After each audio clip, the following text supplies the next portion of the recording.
Hi, everyone. This is Mark Tornello from Accept, and you're listening to Rich and Scott on Focus on Metal. Focus on metal.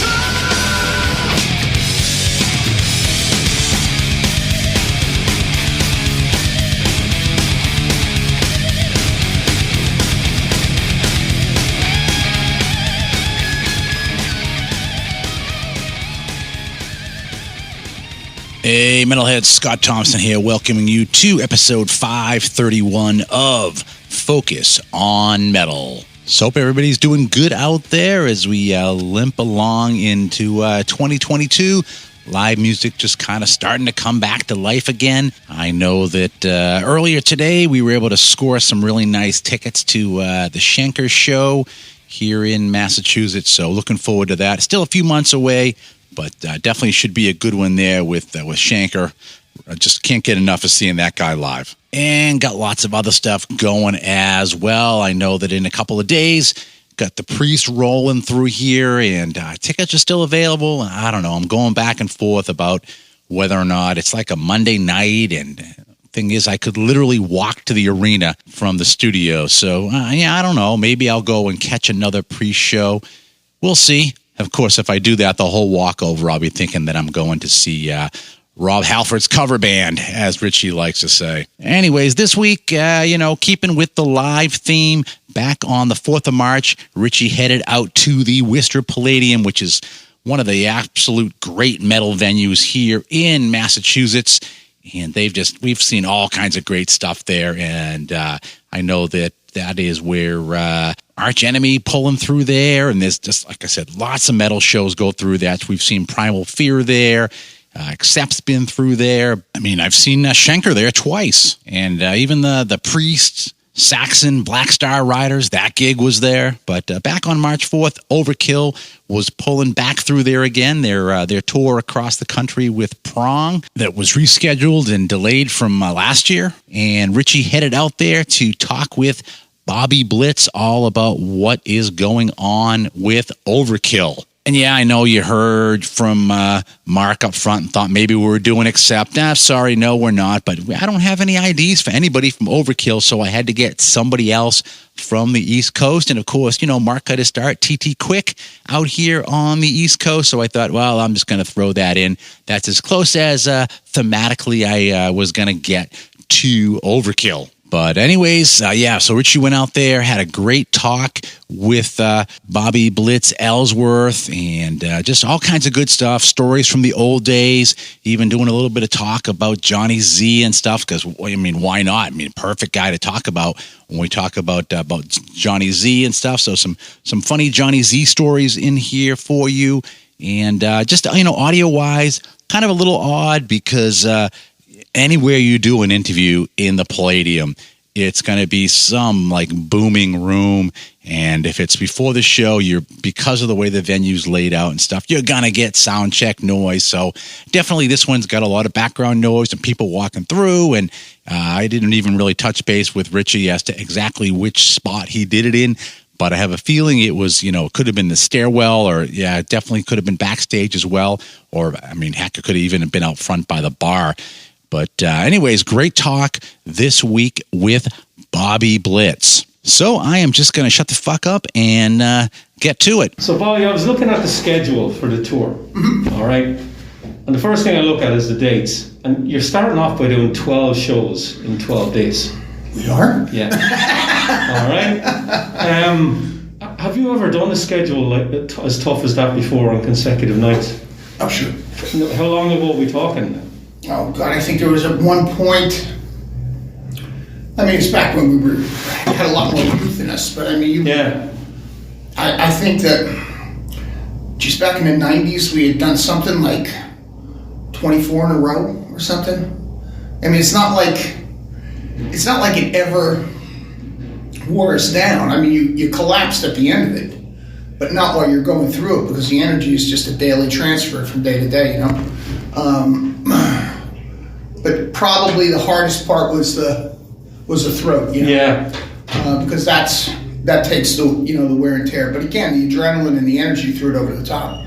And I always found, especially in the younger days, that I'd get in more trouble on a day off than doing a show. Because you want to burn off some steam. Yeah, I'd be like, I'd be up all fucking night, I'd be drinking, I'd be, at another club, and, you're talking with a bunch of guys, listening to music, you're yelling in their ears, and you're still hurting yourself,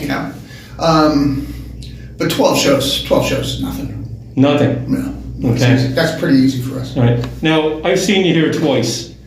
And the first time I saw you here, I think you might have been with Anthrax. And you were sick, and I think you cancelled the rest of the tour. Testament, yeah. Correct. And then there's the last, when I interviewed you here a few years ago, something happened to you on stage as well, where one of the roadies had to come out and help you off.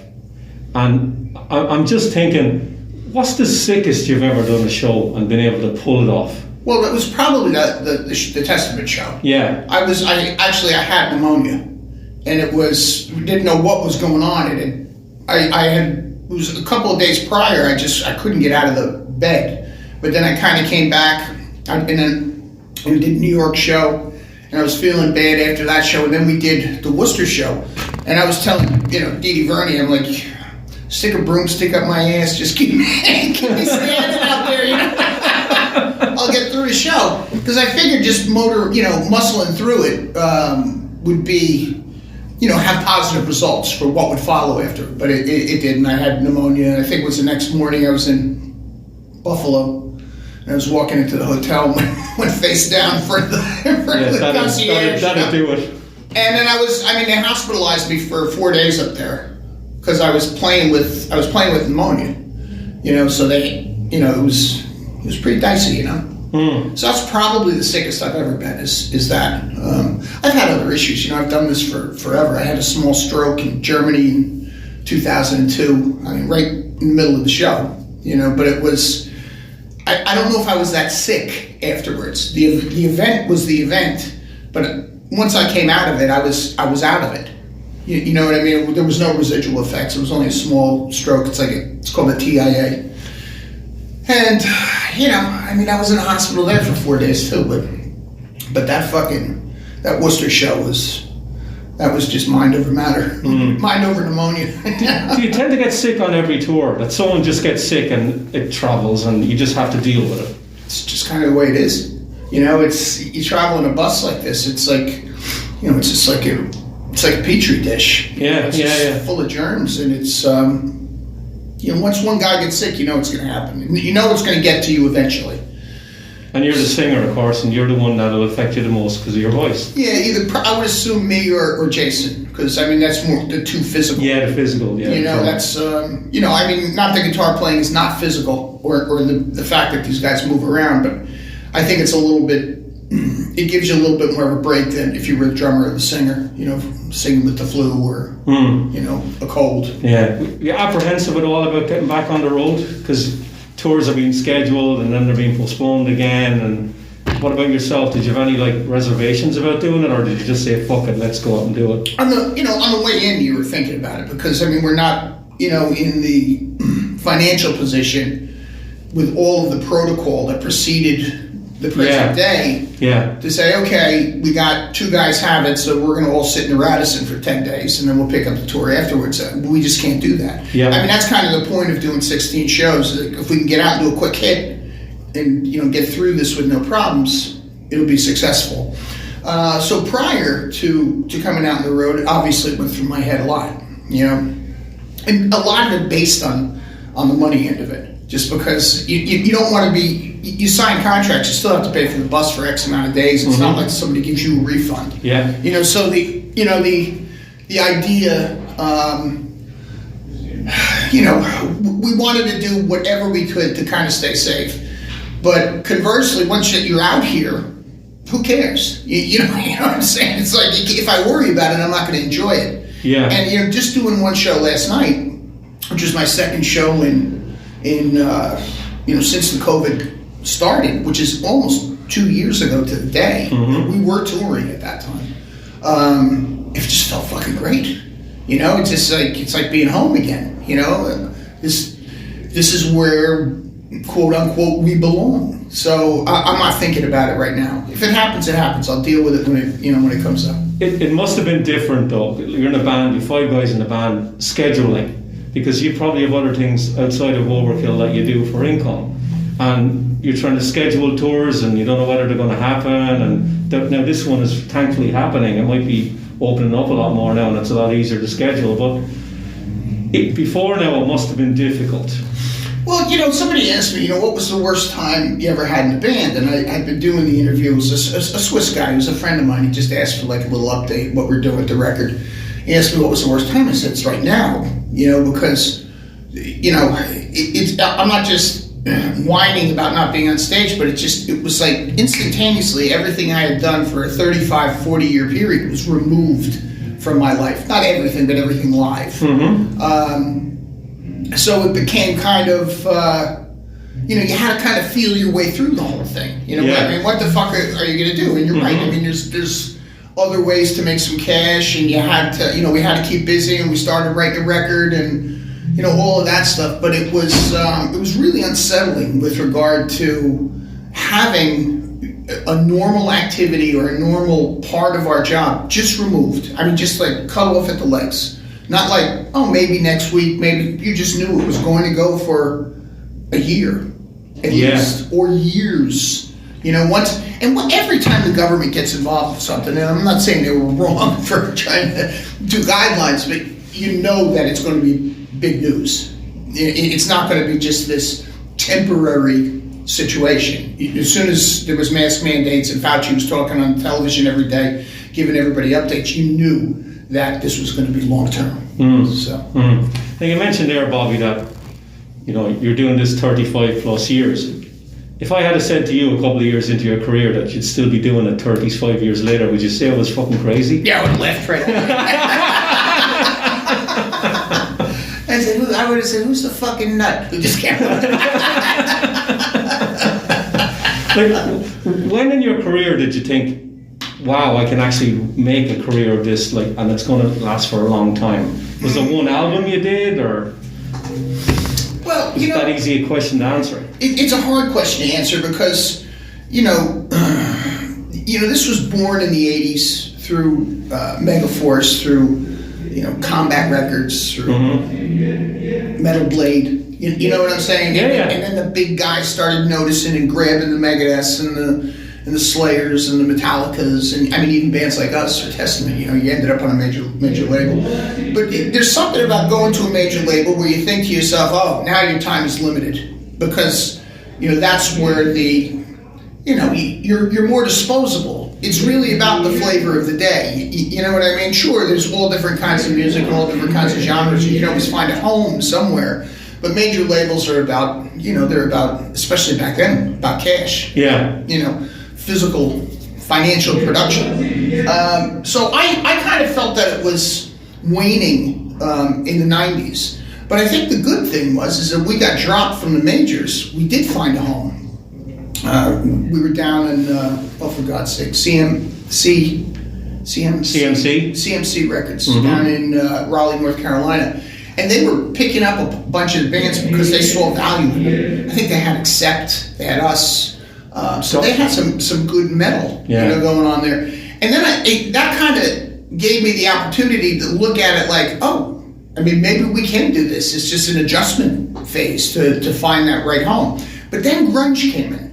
And you kind of started thinking, it was right around the same time grunge came in and became hugely fucking popular. Mm-hmm. And, I'm saying, sure, there were cousins to each other, but this is more... this is a more of an energy-filled type of a thing, where the grunge scene to me always was a little depressive, emotionally kind of depressive, and struck a chord with a lot of people. Mm. And I thought back then that it was going to be kind of hard. But that being said, we still kind of pushed through. I mean, when a lot of bands kind of went home and said, okay, I'm done, I'm not doing this, we kind of made this love of ours into a business and understood how to make that happen in the 90s. And we bopped from label to label. We were on, SPV over in Europe, and we were on Spitfire over here in the States. We went to a place called Regain over there. So we kind of made it happen. So I realized that even in the bad times, or the times that were less fruitful, there was still a place for us or for this. So my feeling was that by the end of the 90s, I knew that we were going to be doing this for the duration. Okay. What's the worst decision a record label made when you were on the major? Oh boy. The worst decision. There must have been some, because in a small label you're like a bigger fish, but when you're on a major they mightn't understand the genre. There might be a lot of other bands on the label as well, and it all depends on if you have a good A&R guy on the label, and then you hear these horror stories about people getting fired and all that. But surely the label must have made a decision that you didn't agree with. Maybe they tried to push you in a direction you didn't want to go. You know, I gotta say, I know a lot of people think in those terms, but I don't think that the label bigwigs necessarily understood the scene itself. They understood music and how to sell records. And they, like, even when we were at Atlantic, they had hired a guy that I knew for years. He was a metal DJ, a guy named John Nardichone. And he was really working closely with us. So we were still in pretty good hands. You know, and there was no profanity on the records. I mean, they would take it and censor it because they'd want an MTV video for using the word fuck in there. Yeah. And we would never take it out. We would just put it in backwards. So it sounded, we just altered the tape, you know what I'm saying? Yeah. It sounded like foreign language or something. Yeah. Just popped in there. But I can't say that they made bad decisions for us, because they were a promotion machine that was based on doing that promotion by paying for it. Videos, tour support, making sure we were out there, appearances. So they didn't get in our way. You know, they just didn't get in our way. Do I think they understood it fully, like this guy John? I do not. But I do think that they were smart enough to say, hey, we don't understand this specifically. We need to get somebody who does and have him run that. And I think that worked out well for us. So Bobby, when did you get savvy to the business end of it? Because you hear a lot of musicians years ago, there was people hired to take care of all of that, and then they get burned. So when did the light go off with you saying, I have to really start to get to understand that part of it now rather than just making the music? Well, it wasn't, I don't think it was necessarily by choice. Everything was changing, you know. It was that time that where we made it to CMC Records, when the grunge scene did come in. Mm-hmm. Our management kind of backed out. We decided, with them, that we'd be better off on our own because of, we had to be more cost effective. It was just that simple. And we weren't paying 5% to a management back then. We were giving them 20%. That's a lot of fucking money. Yeah. So if we could save that 20% by doing it ourselves, we'd have a better cash flow to be able to get out there, be visible, do our own promotion with, invest in ourselves type of a thing. So I don't think we necessarily wanted to. I think that the times dictated that we had no choice but to learn it if we wanted to continue. Because who's going to manage us if we don't have the money to pay them? Yeah. But for us, that 20% became huge because we could pay guys. Yeah. We were always the dude. We were always that band. It wasn't like, okay, if we don't take a loss, you got to take a loss too. Dee and I said, no, you guys get paid first. So the idea was that we were building a solid business, and not by design, but just by need and necessity. Was it a steep learning curve? Was it tough in the beginning, or did you kind of understand a lot of it anyway, and it came pretty quickly to you? Well, we were paying attention all the way along. I mean, it wasn't that we were understanding publishing by the first record. We were understanding record budgets by the second one. We were understanding tour support by the third one. Video budgets. So we were understanding this stuff. And I think the managers we had were perfect for us. There were a couple of guys that ran a club in New York called L'Amour in Brooklyn. Mm-hmm. Two brothers, George and Mike Parente. And they had a third, Richard Sanders, who went on to Sony and did great things over there. I mean, he was working with Whitney Houston at one point, personally. And these guys took the time to let us know what they were doing and why they were doing it. If you follow me, not just like, oh, I got you a publishing advance. This is what we're going after because of this, because of that type of thing.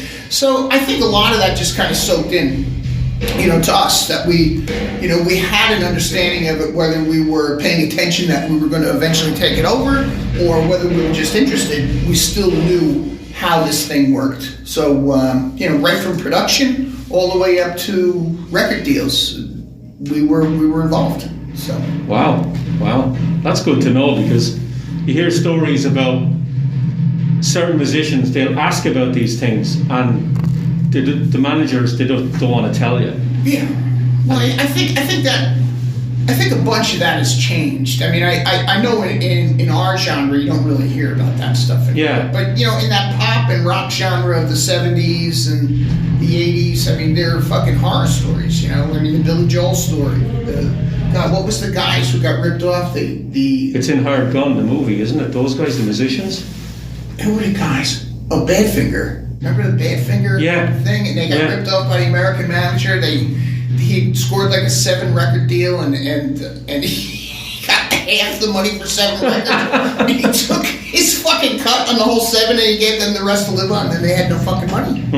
They had no money to complete their deals. I mean, I don't ever hear that stuff in our genre, probably because it's not that kind of a money genre. You know what I'm saying? It's not that.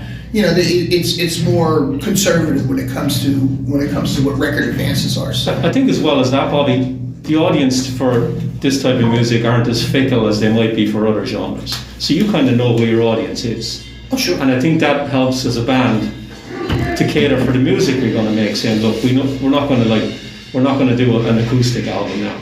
This is going to be a fucking heavy Overkill album, because that's what we're good at, and that's what the fans are going to want. Something, I think that for sure, I mean, even the genre itself it's a niche market that you're looking at. You have to understand that it's not about world domination. I mean, the only metal band from our era that has world domination is Metallica. Yeah. Every other one is a niche market. I mean, there's degrees of it. How many customers they have or how many fans they have. But I think that once you understand that and accept it, it becomes a motivation to please that niche market, besides yourself, obviously. I mean, listen, if I wasn't on this side of the microphone, I'd be on the other side. I mean, that's just, in the audience somewhere, standing, I'm in my 60s now, I'd be standing in the back having a beer, not in the pit. Yeah. but you follow me, you know what I mean? So I have a love of it anyway. So, I mean, for me, it's the perfect place to be, is to understand that niche market and how they keep this thing rolling. So is the new record, is it done? More or less? Yeah, I'm still writing. Lyrics or music? Just lyrics. Yeah. Okay. The guitars are recorded. It's one of those things I'll always take right up until the time that we're going in. I'll be changing things while I'm singing it too. Seriously? Yeah. I mean, you're very picky as a lyric writer? Yeah, it keeps it fresh. It also keeps it fresh. It's about word choices. You look at them. Sometimes you just come up with the simplest thing, and it's the jewel that makes the whole song shine for me lyrically. Okay. You know what I mean? But one little phrase, or just something, one that follows another, and they're just hops across, and it sets an absolute tone for me to complete that song. And I also, if I had a record in a can, kind of a thing, if it was done and written, to me it's not fresh anymore. Even if it has not been recorded yet. And I say that because I like it to appear fresh to me. Because when that appears fresh to me, I notice the nuance of change from record to record. A lot of people say, Overkill's, the same, one-trick pony, same dog and pony show. To me, I say, God, there's a change on every record, or a different approach, or I try to make myself a better singer, or I'm adding melody, or, there's fucking no harmonies on the first 10 records, and then, for the last 6 or 8, I've put harmonies on, in the vocals. So there's always some kind of a little difference, and I need that time, or going into it gives it a sense of immediacy. Do you like to record your vocals quickly? Like, are you tough on yourself in the studio when you're singing? No, I'm not that tough. I just have to be prepared, that's all. I'd rather not be reading lyrics. I'd rather have them in my head. Yeah? Yeah, I mean, I do a real simple version of compilation. I go in, I sing the song 3 times. Usually the first and second one's not great because you're just warming up. And then I go back in and sing it another 3 times.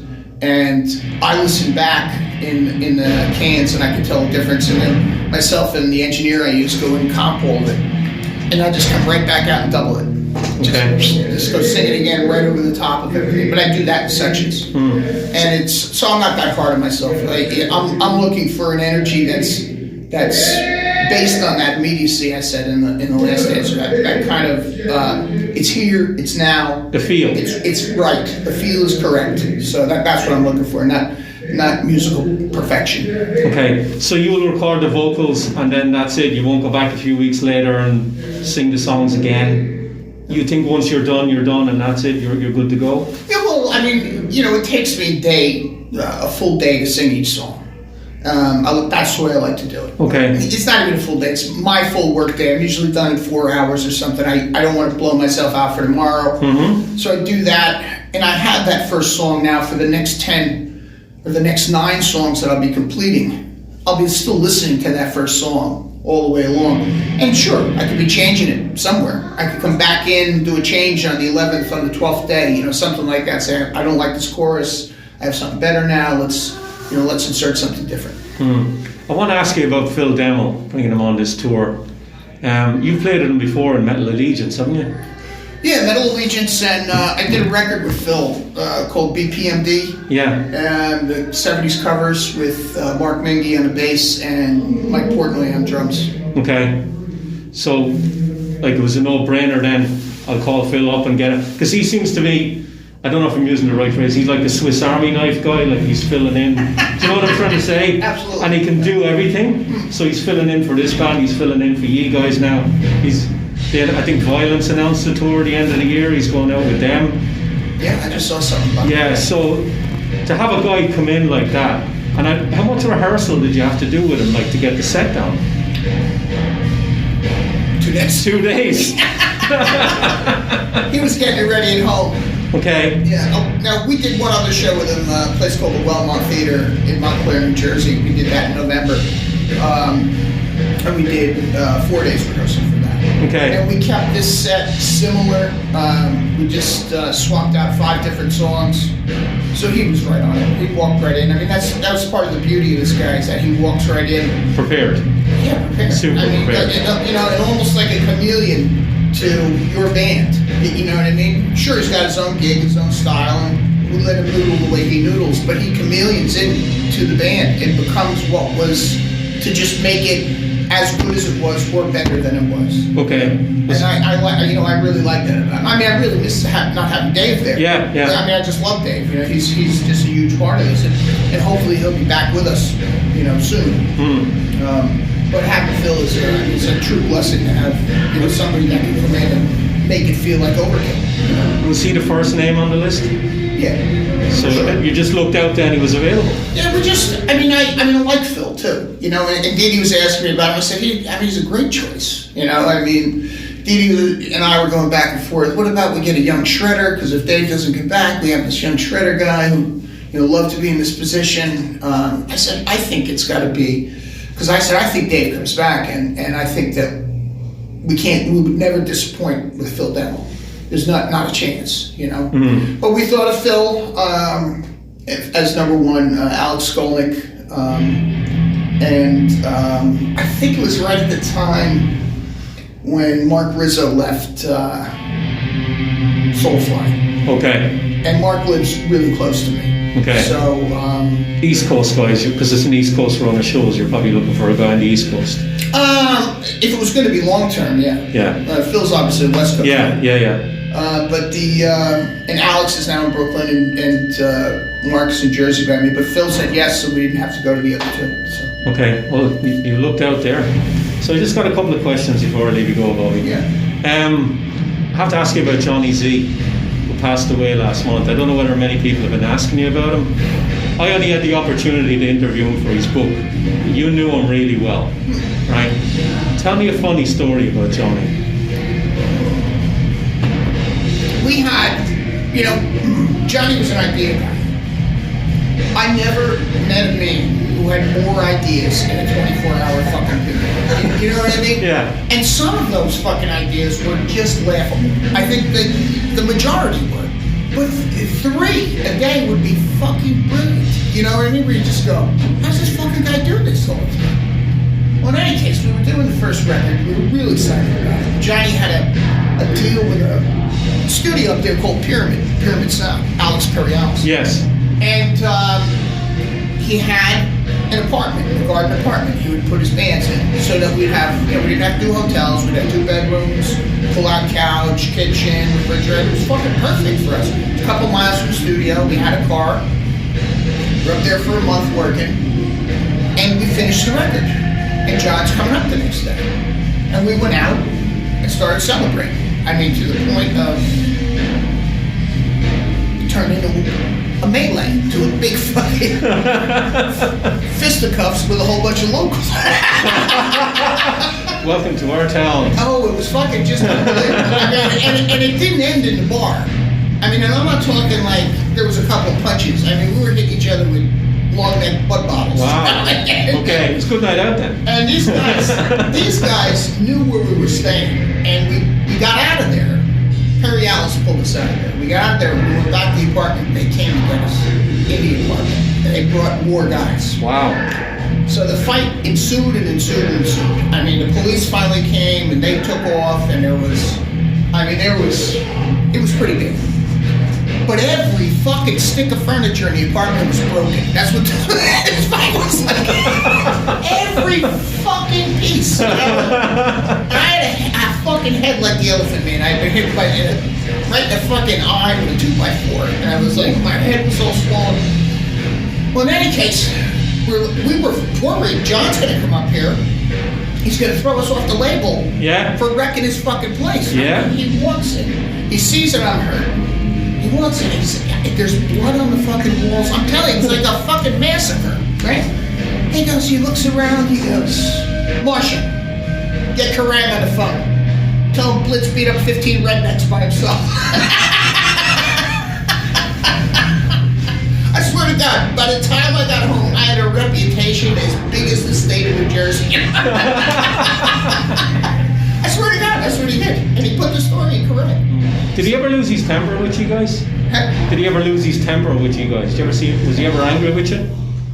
No. I mean, we've disagreed about things, but he never lost his temper. No. Okay. I'm just a sweet dude.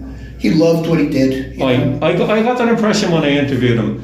He loved the music, like passionate, just fiercely passionate, and protective about the bands as well. I think he owned a place called Rock and Roll Heaven, which was a brick and mortar record shop, primarily imports from Europe. Mm-hmm. You know, you could go in there and get the new Destruction record or Venom's Black Metal or something like that. Yeah. Or the Overkill demo. Yeah. But it started in a flea market. All right, and so he was just in this flea market, and you'd go down there because you could, this was like a central meeting point on a weekend for people who were into this stuff. You'd run into all sorts of people. You'd be exposed to all kinds of music. Johnny started knowing people from that first name. Well, in any case, he figures out how to get Venom over here for the first U.S. show, and he works with the guy who managed us later, a guy named George Parente, and he put them in a place called the Paramount Theater out in Staten Island, New York. Great place.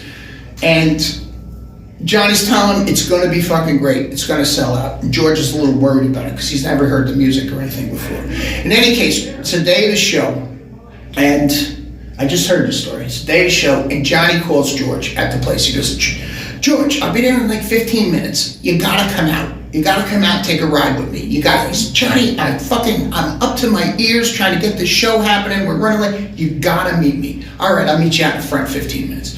George comes out. Johnny's sitting in an old Jaguar, right? And he goes, get in. He goes, He sits down in the car with him. And they take off in the Jag, and Johnny pushes a cassette in, right? And it's Metallica's, some of the tracking for Kill 'Em All. Okay. Right? And he says to George, they're going to be playing stadiums someday, right? He was right. He was right. I mean, really prophetic, right? If you think about it. And George is like, what are you talking about? And George just told me the story. I never knew that story, but we were talking about Johnny like you and I. Yeah. And he got on the phone with me and told me that story, and I said, man, that is John Z. That's perfect. Did you keep in touch with Johnny? Did you see him over the years? You did? I saw him last, the COVID tour that got cut down was in Orlando, House of Blues, was the last time I saw him and Marcia and his daughter Ricky. And I guess it was about 2 days before he died, or Johnny died, I think, on a Tuesday, so it was maybe the Thursday or Friday prior. His daughter called me, and because his birthday's in March, and she goes, we're planning a big party. It's going to be in Orlando at the House of Blues. When you guys are there, we just want to get you and Dee Dee involved. I'm like, sure. Johnny's turning 70. I'm like, how's he doing? Oh, he's got hospice. It's in the house, but we think he's going to be around another year. I mean, this is like, 4 days later, he's dead. He's dead. So there was always that thing. I'll tell you a funny story. Sometimes when you're writing a record, it just hits you. Like you're working on shit all day and it just doesn't come out right. But you're laying there in bed and you don't know why you can't sleep. And you're thinking, and then it starts playing over in your head and you go, there it is. That's that fucking thing I was looking for. And I would go down to my office where I had like a little studio and I would fucking track, or I would, I'd make notes. And it's like 2 o'clock in the morning, and my phone rings and I look, it says John Z. And I'm like, oh fuck, this can't be good. 2 o'clock in the morning. Yeah. And I went, so I answered, I go, Johnny, what's happening? Everything well? Bobby, it just came to me. This is the year of Bobby Blitz and Overkill. I said, this is why you're fucking calling me at 2 o'clock in the morning? Nobody's died. No, nobody's died. It's just, I gotta get this out. I'm like, okay, man. I'm with you. Still coming up with the ideas. Yeah, we're close. You can't. We can't thank. We can never have thanked him and Marcia enough. They really gave us, saw something in us that others didn't.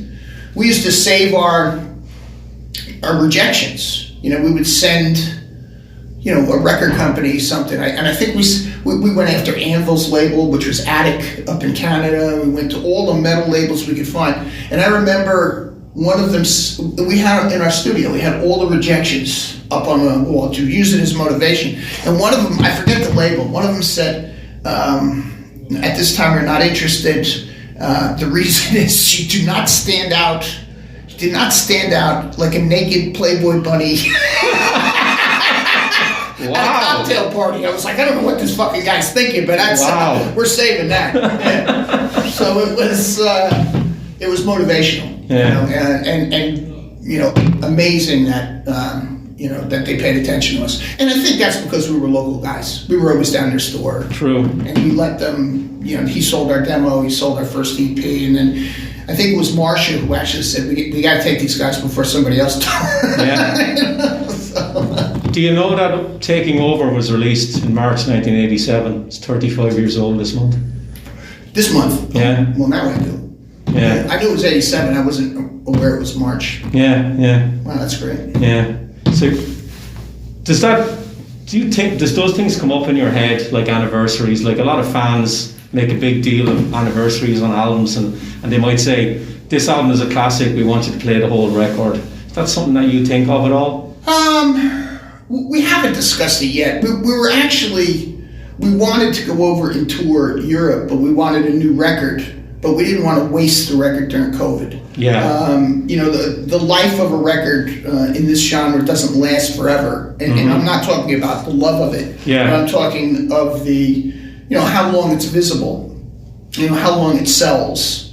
And the best way to extend that life is to do a US and then consequently afterwards a European tour. And that's how you extend the life of that record, only by weeks or months, but it's not. But Dee Dee and I talked, we said, well, I don't want to waste the record, but if we can get over to Europe, maybe we should do the Ironbound record. You know what I'm saying? It's 10 years old, and we could do, every song off it, play it in order, and then just throw in some classics. But that was not based, I don't think, on our principles. It was our principles being formed around COVID. You know what I'm saying? It was just how are we going to do this and still play? So that was one of the ideas back then. Okay. You obviously have the stories, Bobby. This final question. You ever thought about writing a book?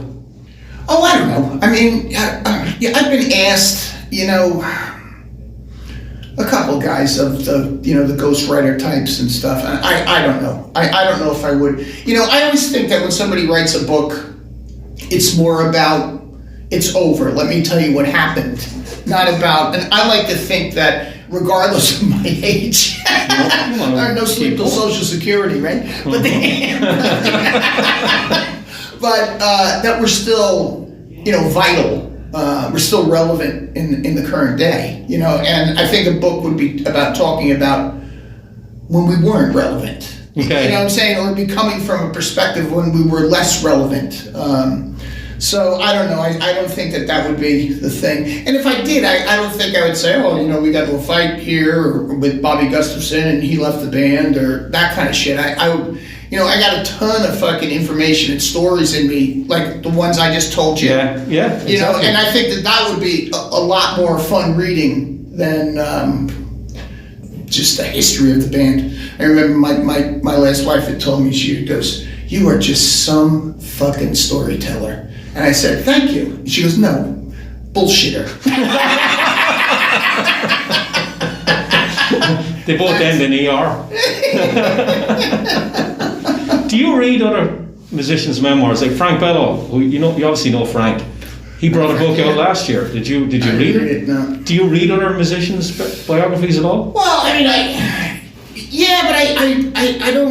don't think I've read anybody's that's not in my mind iconic.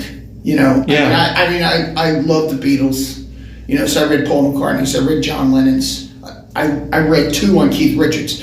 My ex-wife thought I had a crush on him too. Like a big crush on Keith Richards. I got pulled out of the line in Australian immigration. He said, and put your bag up here, sir. Nice guy, tough as fucking nails, big mustache with wax in the end of it. It was just awesome. And he starts going through my bag, and he goes, "Okay, let's see, we have some tobacco here, and we have a book on Mr. Keith Richards. What would Keith Richards do? You got anything else in common with Mr. Richards, Mr. Ellsworth?" Wow. Yeah, and I'm blushing. I'm like, boy, you guys comparing me to Keith Richards. This is awesome. But he was going to go through my bag for heroin, cocaine, heroin. Wow. But it was. I read those books. I like those iconic ones. Read something about Steven Tyler, Ozzy. Yeah. You read a lot when you're on the road? Because that if you're reading, people aren't going to talk to you, so you can save your voice. Oh, that's a good point. I never thought of that. Jeez, if I could do this another 37 years, I'd join the fucking book club. So you do read a lot on the road? A little bit. I think less now than I used to. Okay. I think a lot of that is because of the phone. Oh, definitely. It's just there, and I'm reading the news. I'm reading, the blabbermouth I'll go through sometimes. So he's releasing a new record. I'm a big hockey fan and a baseball fan. It's all right there at my, on the table. Okay. Put it in your hand. So when do you think the new record's coming out? Does the label have a release date yet, or not? We're planning on a Euro tour, April of 23. It's being booked now, so it's got to coincide with that. And you're doing shows. You're actually playing a show in Dublin, I think, in May? Yeah, we got Dublin and Belfast. Yeah. That's connected to something called Mannerfest in the UK. Okay. Then there's some whacking crews and maybe a one-off here and there, but it's not our tour. It's like we're going to be on festivals and etc. Oh, in the summer you're doing the festival circuit again? Yeah. Okay. Whacking the cruise, Mannerfest, something in Spain.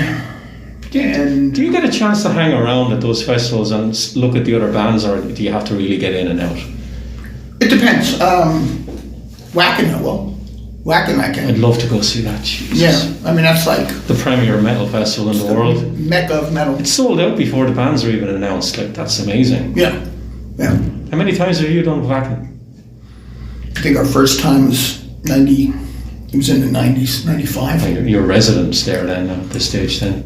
We were booked by those people for a while too.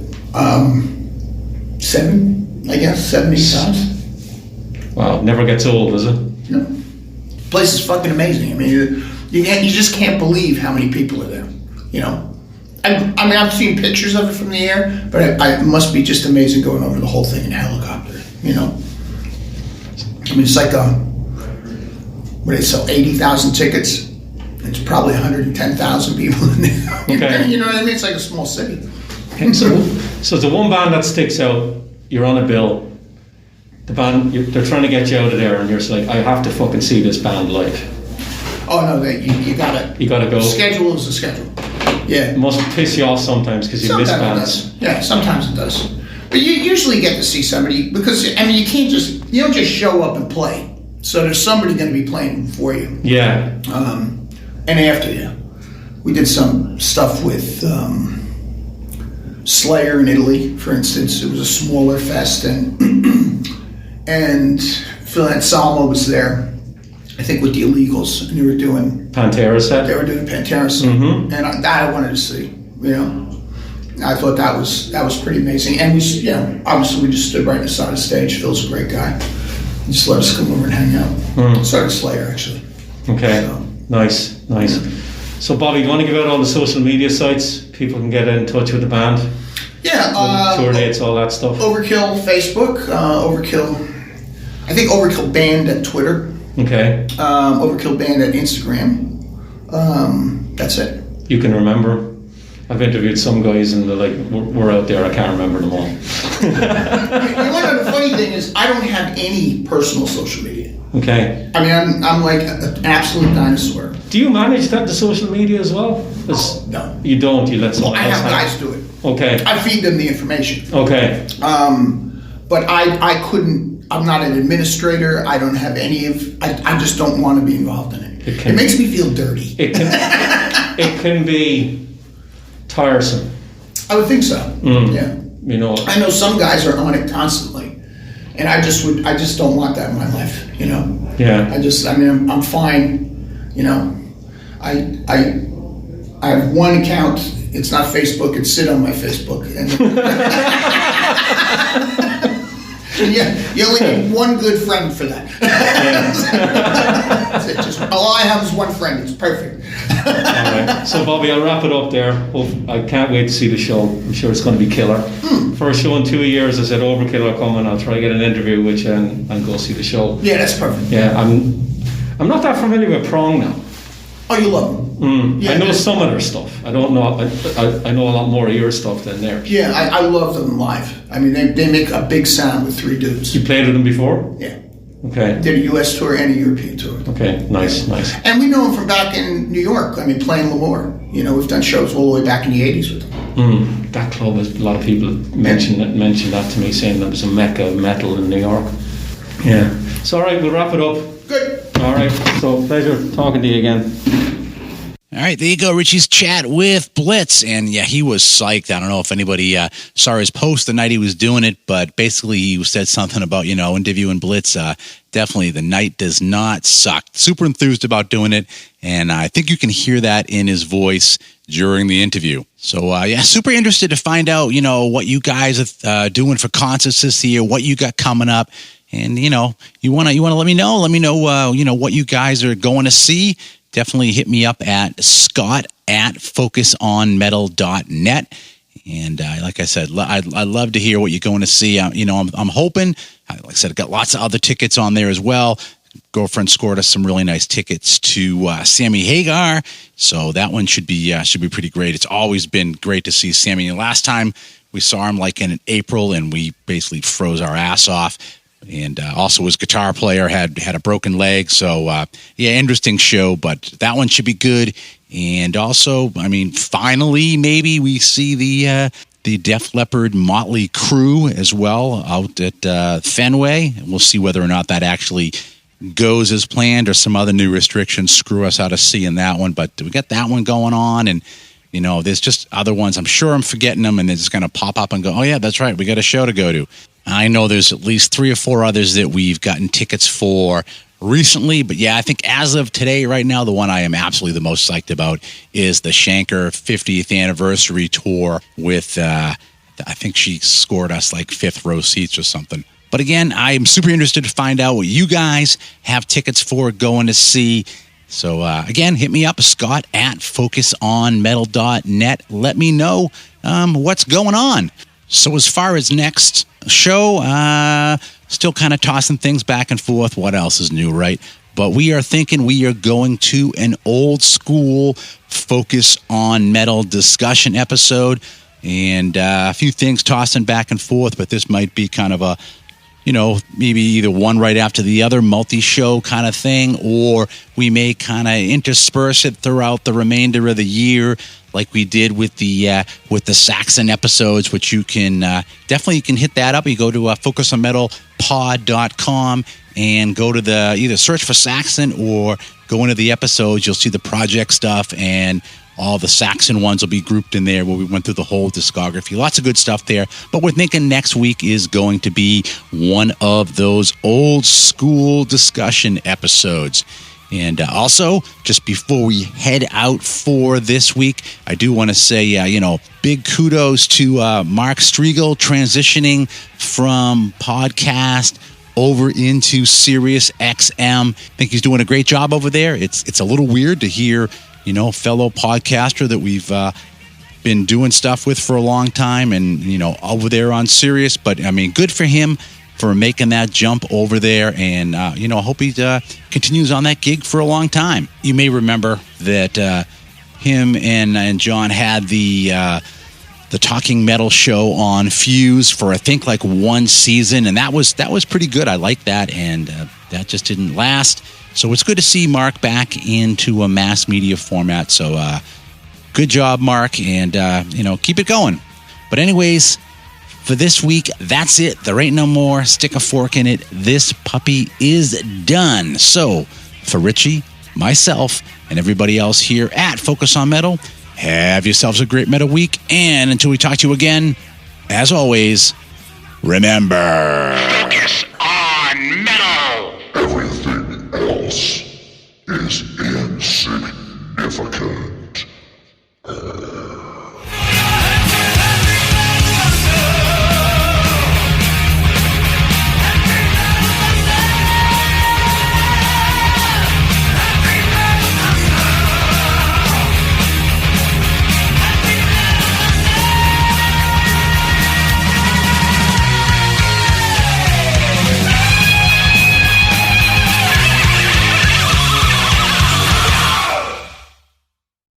You're still here?